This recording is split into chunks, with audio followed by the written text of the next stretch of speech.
Welcome back to the Artie Lange Show. And my next guest, a friend of the show, great man, great writer, not only an author, an analyst for NFL AM on the NFL Network. Last book was The Good Son about Ray Mancini. Unbelievable. I highly recommend it. I read it. Please welcome back to the show, Mark Kriegel. Mark, what's up, buddy? What's up, Mr. Arthur, Mr. John? Hi. How you doing? Great. Let's get right to the boxing. First of all, Kenny Norton dies. He broke Ali's jaw. We all know his son. And he got robbed too.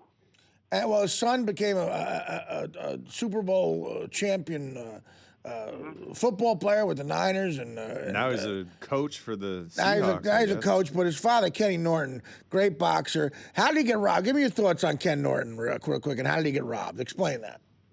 I thought he won the fight in Yankee Stadium. I remember thinking that distinctly as a kid.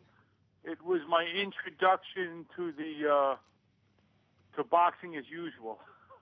Yeah. He got jobbed. And then I remember it was Wide World of Sports. Like the next week, they had like an all-star panel with, this one, that one, and Norman Mailer. Yeah, he loved boxing, Norman Mailer. His pretentious face was all over that stuff. And I remember Mailer arguing how to take it from the champion. I thought he won. And it's one of those things that styles make fights, and they matched up well. The first time, I think it was the first time he broke his jaw. The third, I think the third time, I think he won that Yankee Stadium fight. And once again, it is an example of the type of fight you just don't see today, particularly in the heavyweight division. Because if you have two athletes who are blessed like that, the chances are they're going to be playing in the SEC. That's true. Well, you're right. That's true. I mean, just a great time for boxing. Ken Norton. Unfortunately, I don't know if it was his last fight. Was Cooney his last fight when Cooney just put him into oblivion? That was hard to watch, Ken Norton. I think it was. And then, he took out, you remember there was that guy, Dwayne Bobbitt, they built up as the White Hope. Right. And he put him out. I think I think that it was his last meaningful fight. Yeah, Cooney beat him in, I think, 51 seconds. He killed him. I mean, they thought Norton was dead. Cooney hit him with about 5 left hands. Yeah. Yeah, he must have had, like, what's the actor, Julia Roberts' brother? What's Eric Roberts. Yes. Remember the Pope of Greenwich Village? He goes, with the horse, it's not the... Yeah. It's not, I know, right? This horse got the killer gene. Well, he had a Pro Bowl linebacker son, so he must have had the killer gene too. Absolutely. He also starred in Mandingo, if I remember correctly. Correct. We did. Yes. Anyway, I love. He retired after that because how could you exceed that role? I loved Ken Norton. I did. And that was a great time for heavyweights, the '70s, and I'll tell you what. It's a metaphor. Metaphorically, in real life, Ali is outlasting them all in real life too. He's doing a rope-a-dope on all these guys. Frazier's gone. Norton's gone. I think Ernie Shavers is dead. He's lasting them all. I don't know what the life expectancy for a '70s heavyweight is, but I don't want to say the wrong thing here, but what's living better? Yeah.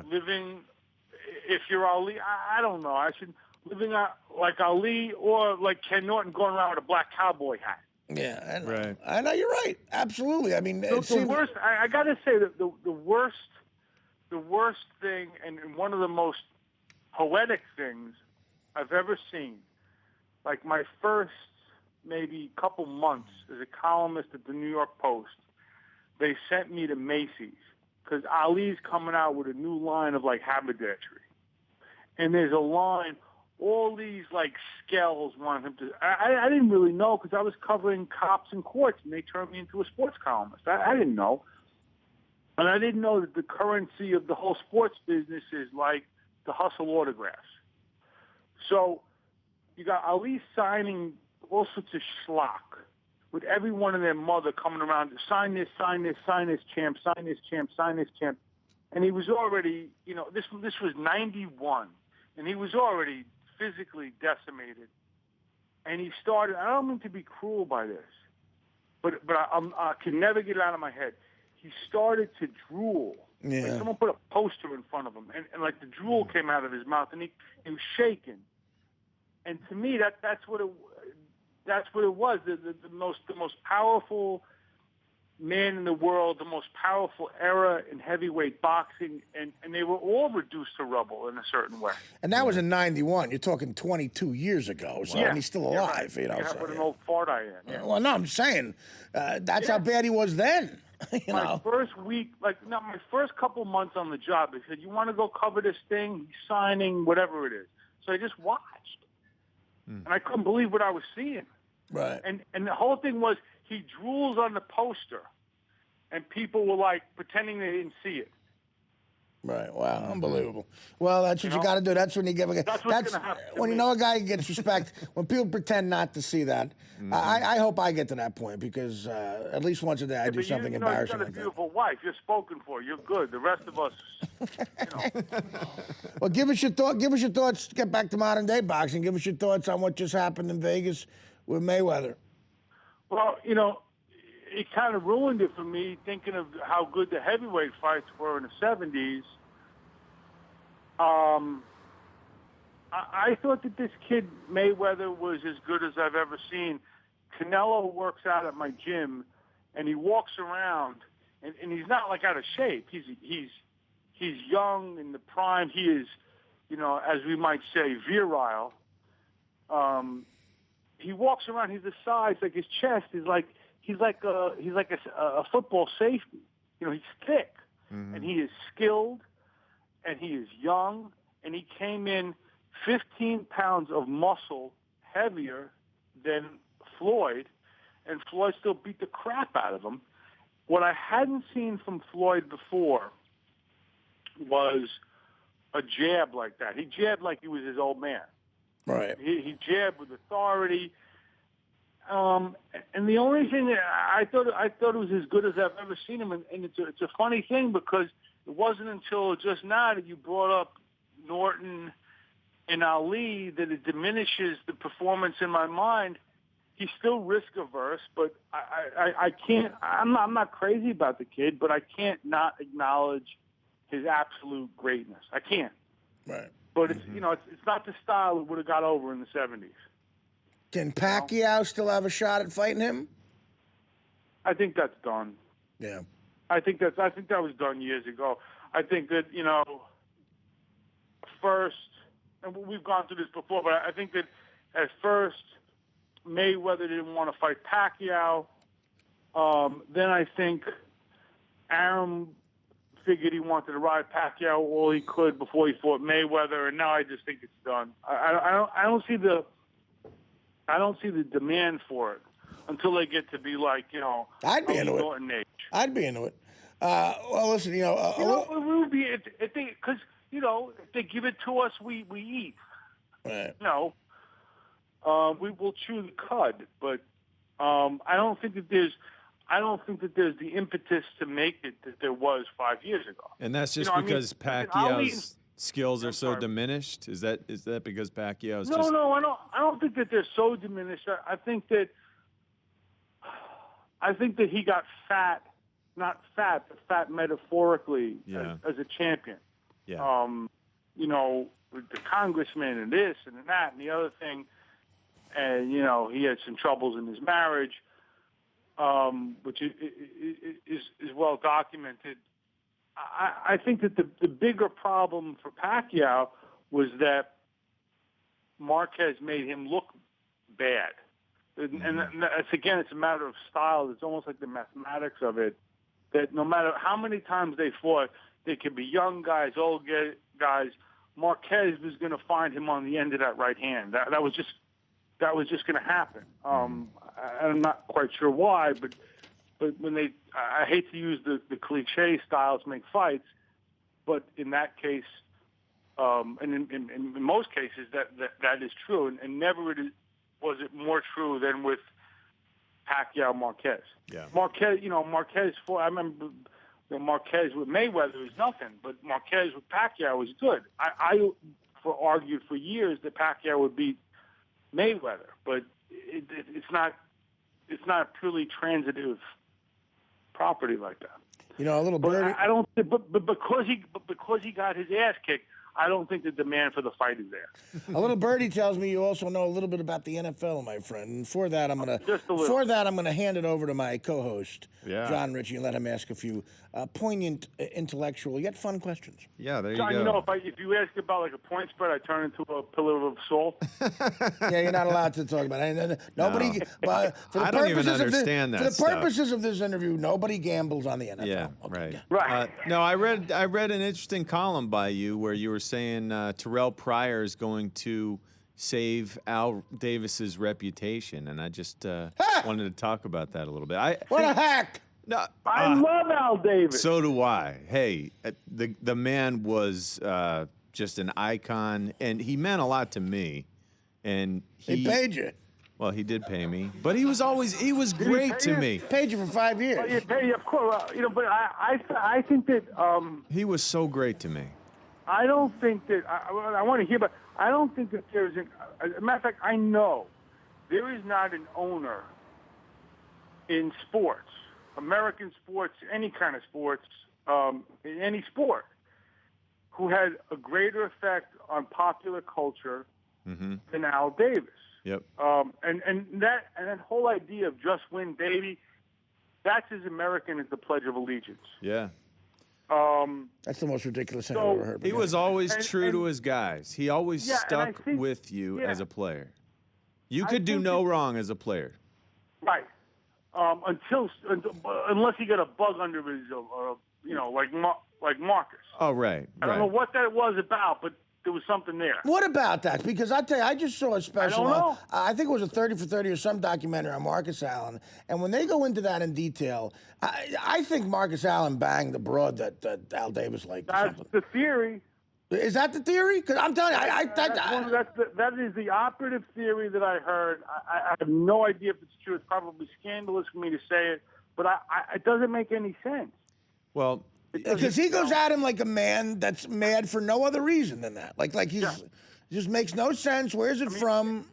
If you were Al's guy, shut up and ask John. What do you think? If you were Al's guy, you had it good, and you knew you always had to be careful about what you said.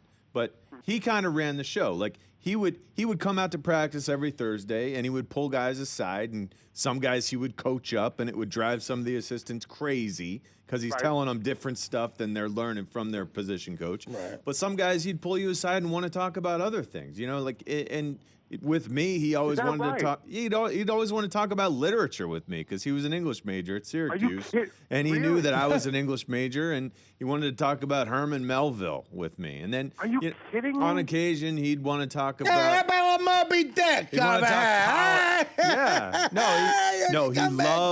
He loved Billy Budd. My theory, and I wanted to write like a 1,200-page biography of Al Davis. I wanted to write Al Davis, like he was LBJ, like one of those Robert Caro books. Oh, you should. Yeah, but I couldn't get the price I needed, especially at the time in my life, which we shall not go into right now. My daughter's in the next room, but okay.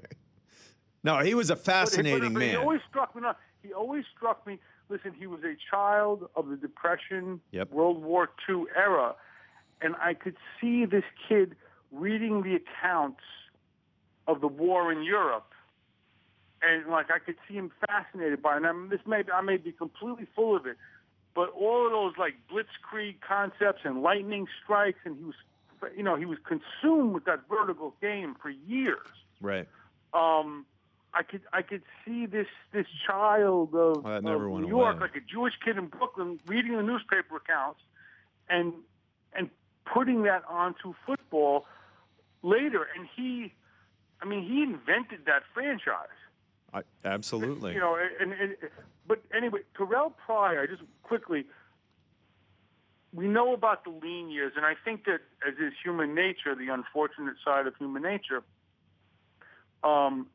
people started to get tough with Al Davis only when he got old and then he died. Yeah.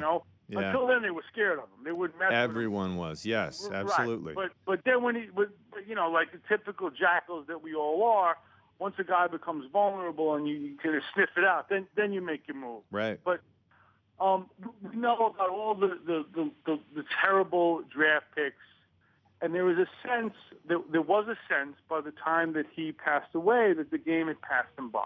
Right.